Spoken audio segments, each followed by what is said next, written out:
I asked you earlier today, what's your opinion of Chip Kelly? Chip Kelly. You still think of him as being at Oregon, don't you? It's tough. That memory framework thing works in very mysterious ways.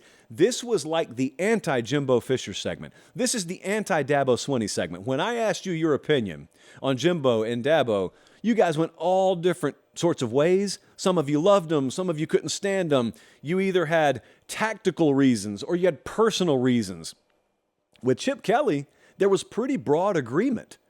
I think like 80% of you agreed, hey, he in many ways helped to reshape this game a little over a decade ago.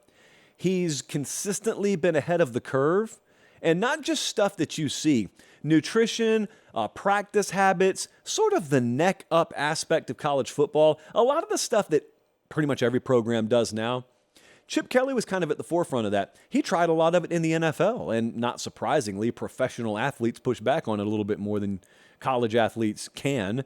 Also, there's pretty broad agreement. There may be some aspects of himself personally that limit his scalability. And that is a way too convoluted way of saying he doesn't like to recruit as much as other folks, and some of you think that'll stop him from ever winning a national championship. How's that? Why make it complicated when it can just be dumbed down?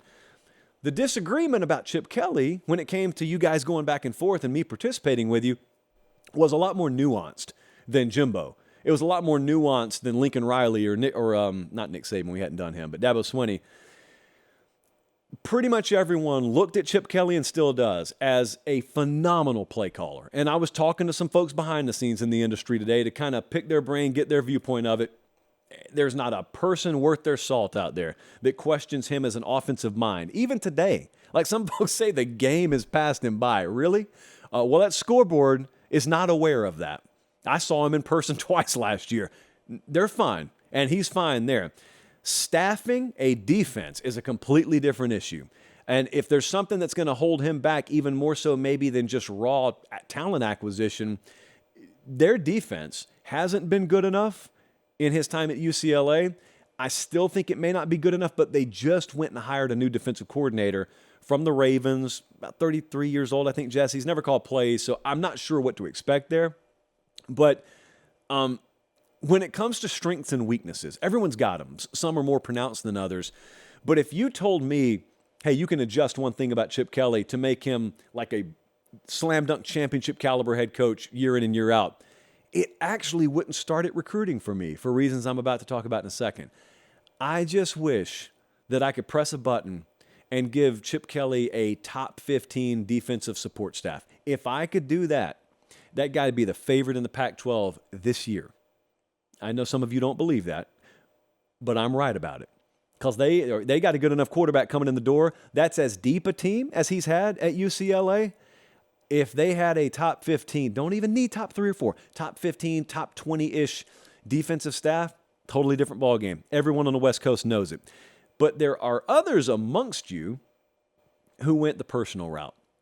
Some of you just said, oh, Chip Kelly, yeah, he's a good play caller. Yeah, he's had some success. Great teams at Oregon. He kind of rubs me the wrong way, though. I don't know. There's just something about him. And I know what you're talking about. And I think it boils down to a couple of things. Number one, Chip Kelly really at his core does not care enough about what other folks think about him to ever address that. Chip Kelly's got a really personable side of him. You don't normally see it publicly, but he's got that.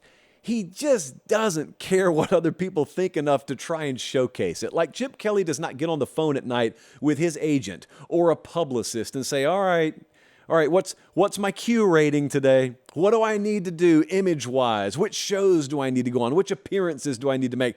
Have I put enough on social media today? What are people saying about me? Those aren't conversations he's having.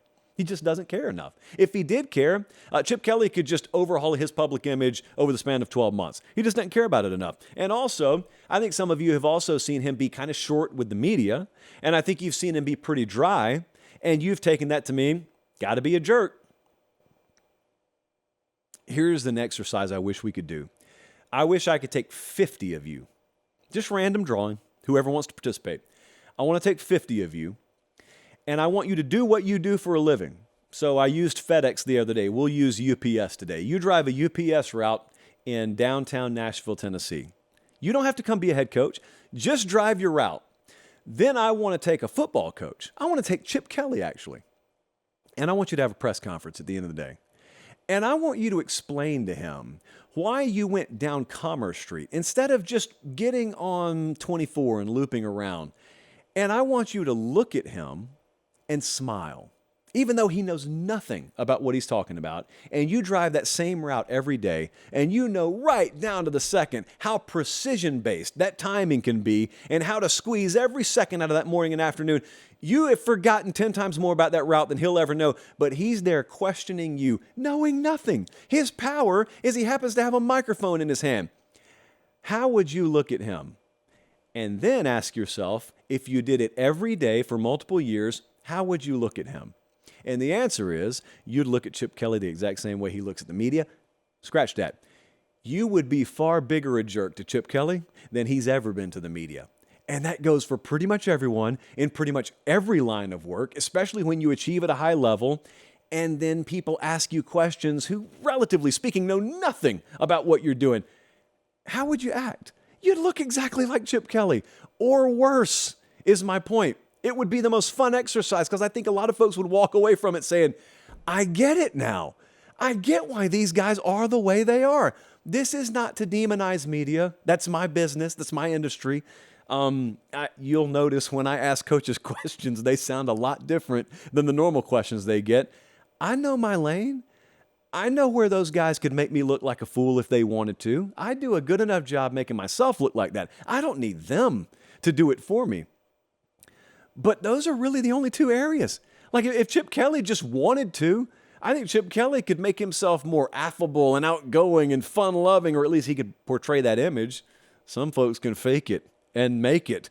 And I just don't think he cares about that. But I think as for his future at UCLA, I think he landed in a really good spot, and I think he's there at a very fortuitous moment.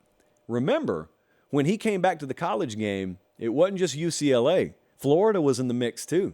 Florida wanted Chip Kelly, and Chip Kelly had his choice, and he chose UCLA. And a lot of people looked at it, not knowing any better, and said, what is he doing?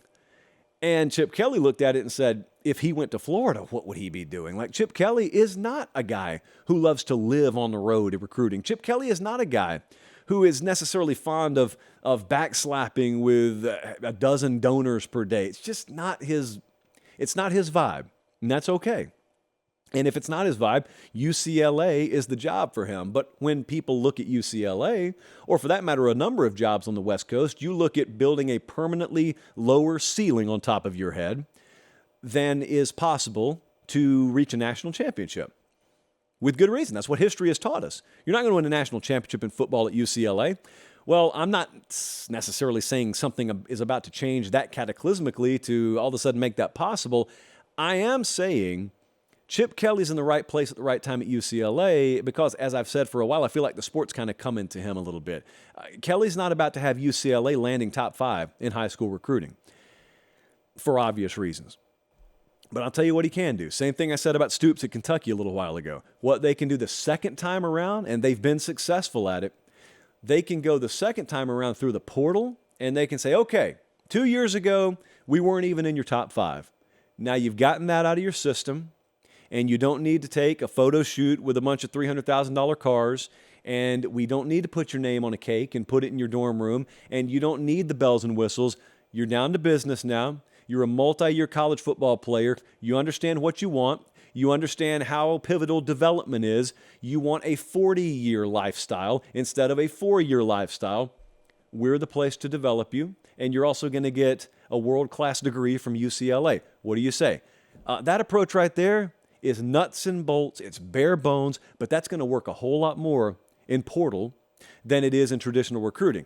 The second thing you need to keep in mind is that those 3 words NIL, because that's kind of also right up his alley and right up UCLA's alley. And when you combine that with obviously a lot of opportunity you can have in Southern California, all of a sudden, even in the high school ranks, you all of a sudden land the Dante Moores of the world.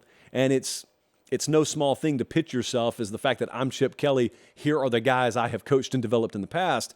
But also, You can pick and choose your spots and go toe to toe with some of the big boys in NIL. I mean, that kid was committed to Oregon. Oregon is a big player in NIL, and UCLA went and got him. Just to give you an idea of what they are capable of. So I think the portal cuts through a lot of what has formerly been a low ceiling on a Chip Kelly team at a UCLA. Now, I don't know how high they can fly. I just think I think their ceiling is being raised a little bit. It was really fun going back and forth about Chip Kelly today. I didn't think we were going to get that many different bits of feedback on him.